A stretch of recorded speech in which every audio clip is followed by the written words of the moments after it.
El Señor esté con ustedes. En este encuentro número 18 pasamos a la antropología teológica especial, con base sobre todo en el tomo segundo de Mysterium Salutis.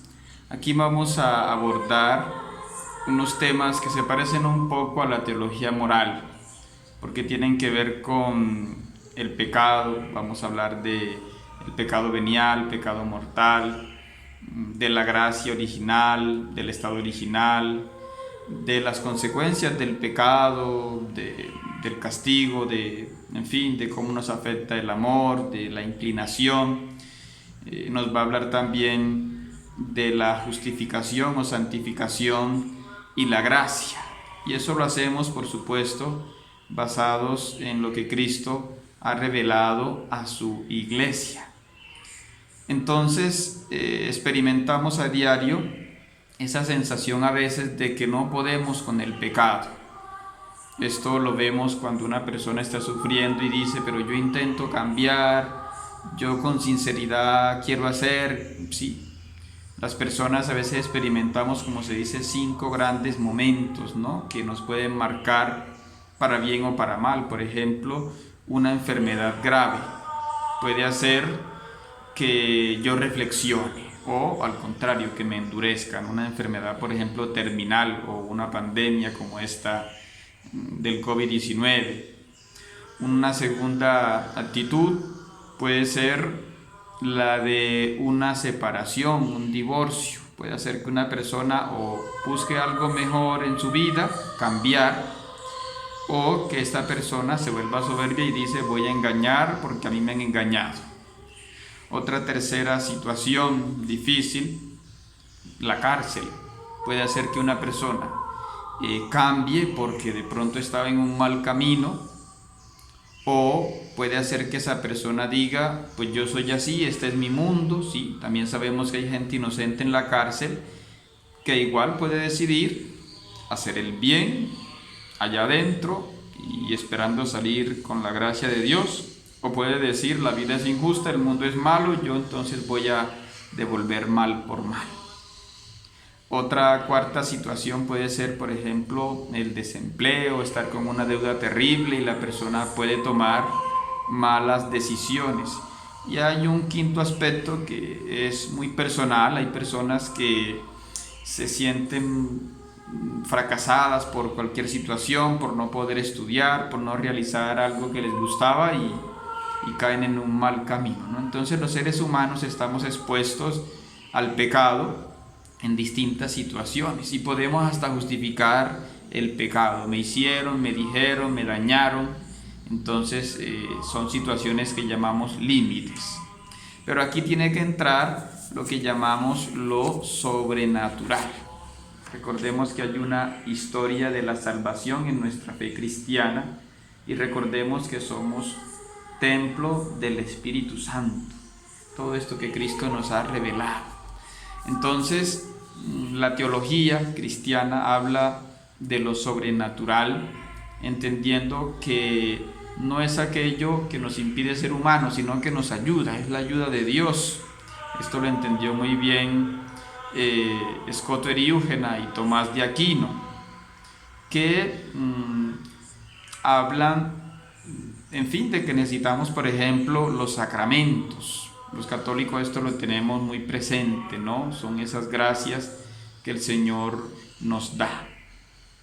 Y, en fin, en esto hay que hacer muchas precisiones, porque algunas personas, por ejemplo, Jansenio, este hombre sostuvo que éramos muy pecadores, que quedábamos tan miserables después del pecado original, que ya no teníamos remedio prácticamente, ¿no? Ya hay ciertos pensamientos, ciertos teólogos que son muy pesimistas.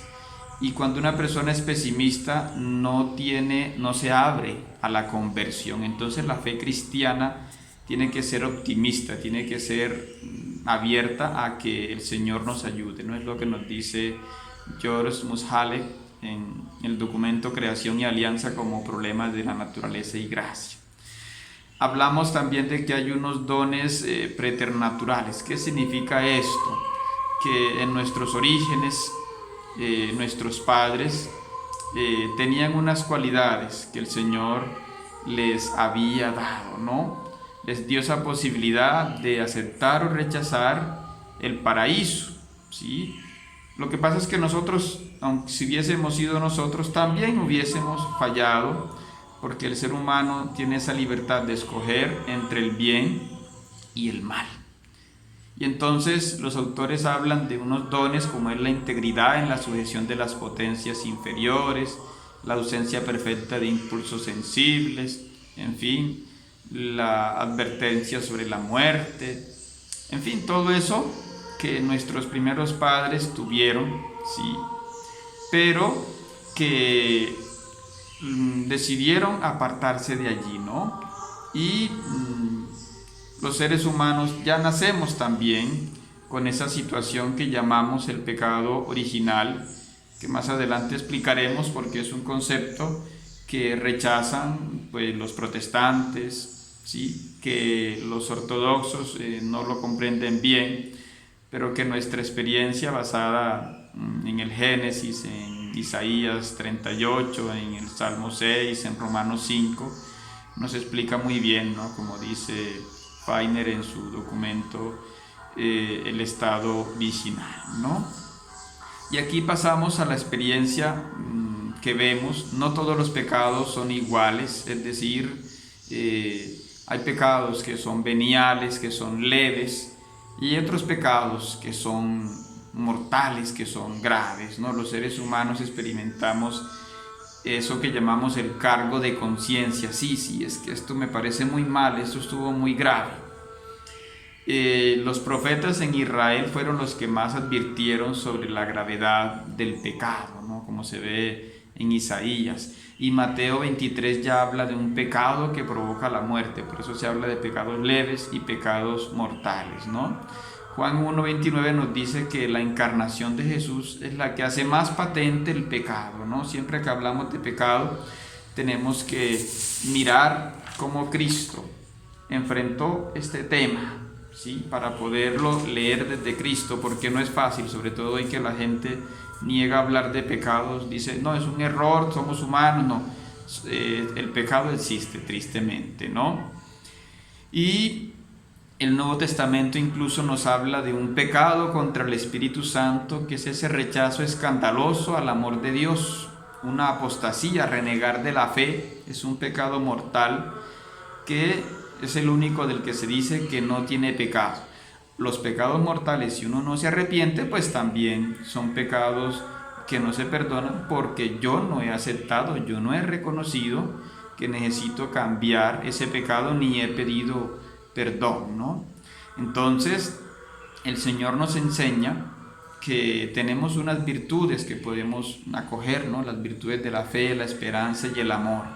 Pero si rechazamos esas virtudes, pues nos vamos encerrando y vamos cruzando un límite, ¿sí? Y los pecados se juntan unos con otros. Por ejemplo, una persona infiel se va volviendo apática por las cosas espirituales. Una persona que es infiel va despreciando la oración, por ejemplo, ¿sí? Una persona que se dedica a robar se hace una persona que desprecia a los otros, al indefenso, ¿no? No me importa quitarle algo a los otros, ¿no? Tristemente lo vemos con la corrupción, ¿no? Como nos dice el padre Pierre Schonenberg en Hombre en Pecado, en este documento, ¿sí?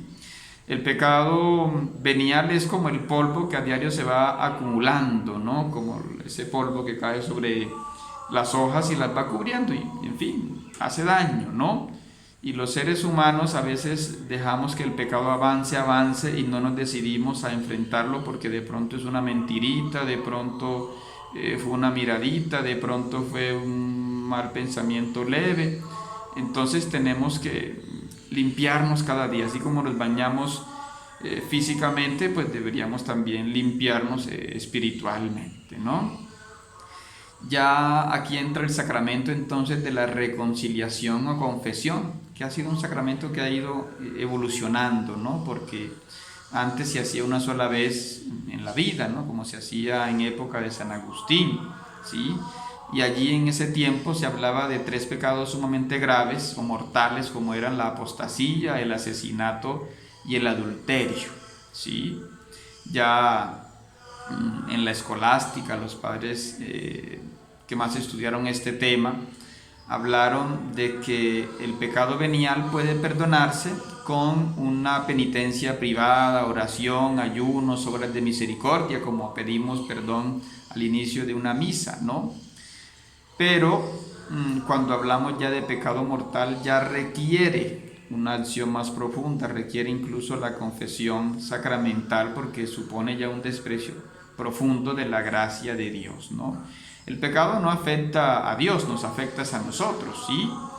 Es inexacto decir, yo cada vez que peco crucifico a Cristo de nuevo. Es una forma simbólica, pero es inexacta. Es decir, mi pecado no afecta a Dios, me afecta a mí, afecta a mi familia, ¿sí? En una persona que es alcohólica puede destruir toda la economía, toda la vida, la integridad de su familia, puede hasta abusar de ellos. Bueno, el pecado nos puede llevar a cosas terribles, ¿no?